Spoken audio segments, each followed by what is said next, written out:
Hey everyone, and welcome back to another video. In this video, I'm going to show you how to get team member discount on the Target app. Now, this video is going to be short, sweet, and simple, guys. There's not going to be a lot of steps involved.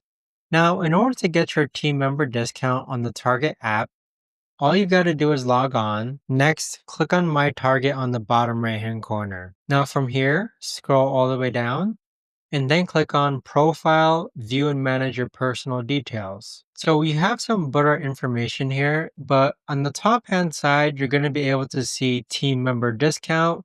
Click on Add. So this is where you're going to enter your team member discount number so that you can start receiving discounts on the Target app. But that right there, guys, is the best and easiest way that I know of to actually go ahead and get your team member discount on the Target app. If you guys know of a better or easier way to actually do this, let me know in the comments down below. I would love to know.